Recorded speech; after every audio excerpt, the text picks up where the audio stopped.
भतर के कह हो झाड़ू लगावेला अपने करो आराम रे। पियर के कह है खाना बनावेला अपने करो आराम रे।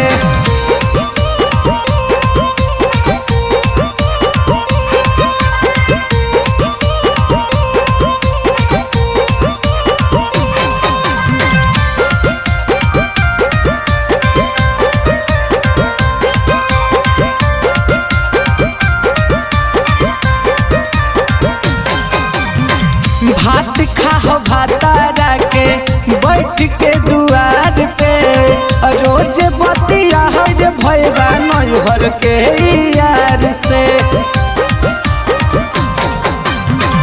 भात खाए भातारा के बैठ के दुआर पे, रोज बतिया हर भैया नैहर के यार से। रोज सवेरे उठत ले हम चाय ब्रेड के नाम रे।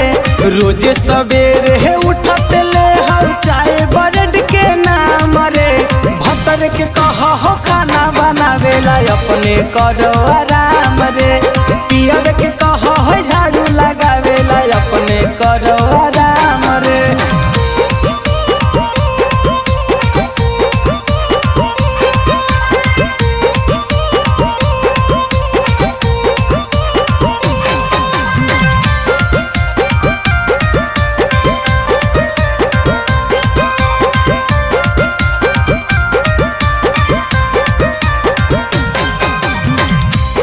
सरफराज हमर बिगाड़ देलकै हाल रे। जहिया भेटैतै तहिए करबै बवाल रे।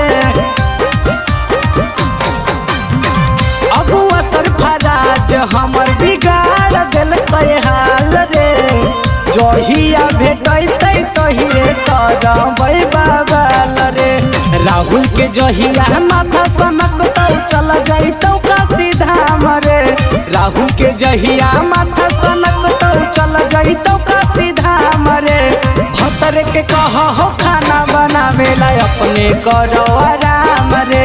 पियर के कह हो पोछा लगावेला अपने करो आराम।